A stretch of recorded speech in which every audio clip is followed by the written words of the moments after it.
Picture this. You walk through the front door after a long day and your family's there, right? Your kids are excited. Your wife's waiting to talk to you and you're physically present, but your mind is still at work. You nod along, half listen, maybe check your phone, and before long, everyone senses it. You're there, but you're not really there. I've been guilty of this just more times than I'd like to admit. And if you're honest, you probably have too. Moments like that are a wake-up call. They remind us that presence doesn't happen automatically. It has to be chosen. And that's exactly why I've been walking through these 7 questions, because the right questions help us slow down, take inventory, and realign with what matters most before another week slips by. If you're just tuning in, this episode is part of a 7-part series where I'm walking through the questions from my free resource, 7 Powerful Questions Every Christian Man Should Ask Weekly. Each episode, we're taking one question and breaking it down with scripture, practical wisdom, and simple action steps you can take right away. These questions are designed to help you walk with God faithfully, love your family well, and stay intentional in the life and calling He's given you. And today, we're on question 2.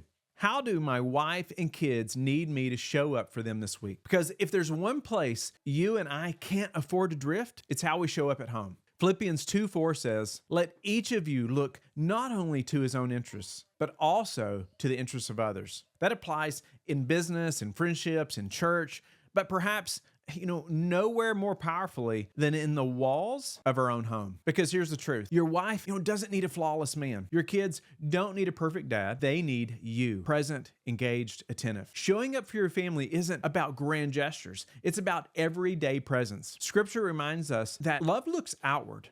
You're right, paying attention to what others actually need, not just what's easiest for us to give. The truth is, your family feels the difference when you're intentional versus when you're distracted. Think about it. You can provide financially, you can fix things around the house, you can plan big vacations, but if you're not emotionally present, if you're not really available, something essential is missing. Spiritually, this is also critical. God has entrusted your wife and kids to your care. They look to you as a leader, a safe place, a provider of stability. If you're running on autopilot, you risk sending the message that other things matter more than they do. But when you show up, when you really lean in, they thrive. And so do you. Because nothing builds joy and legacy like being fully there for the people God has given you. So how do you actually live this out in a practical week? Let me give you a few ideas. Number 1, ask intentional questions. Don't just give your wife, "How was your day?" Go deeper, right? Ask her, what feels heavy for you right now? Or what would help you feel more supported this week? And then listen without trying to fix it too quickly. For your kids, ask what they're excited about or what's been hard for them. Questions communicate care. Number 2, block time before the week fills up. Your schedule will always fill itself. That's why you need to be proactive. Pick a night for a date, right? Pick an afternoon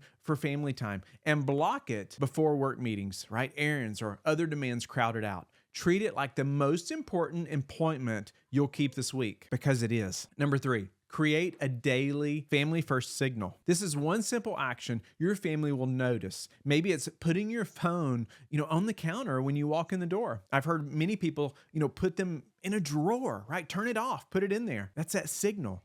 Or maybe it's kneeling to pray with your kids at bedtime. Maybe it's greeting your wife with a hug and eye contact before anything else. These small signals reinforce, hey, you matter most. Number 4, be fully engaged in one activity. You don't need to entertain your kids for hours. You don't need to fill every night with plans, but choose one thing. Play a board game, toss a ball in the yard, read a bedtime story, and give it your full attention. Phones away, mind present. That undivided attention communicates more love than 100 distracted moments. Number 5, say no to autopilot. This is a mindset shift. Most of us, come home, slip into the routine, whether it's TV, phone scrolling, quick conversations, but showing up requires intention. Before you walk through the door, pause and pray. Lord, help me love and serve my family well tonight. It can be that simple, right? That shift can turn ordinary moments into eternal ones. So here's my challenge to you. Before this week gets away from you,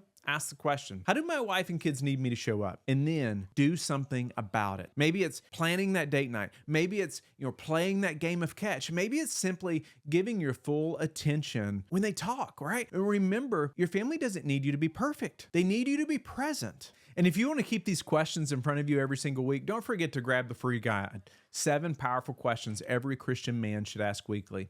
On your nightstand, each week it will prompt you to stop, refocus, and just step intentionally into your roles as a man of God, a husband, a father, and a leader. I promise you, if you'll put these questions in front of you and act on them weekly, you'll see your faith deepen, right? Your family grow stronger and your legacy take root.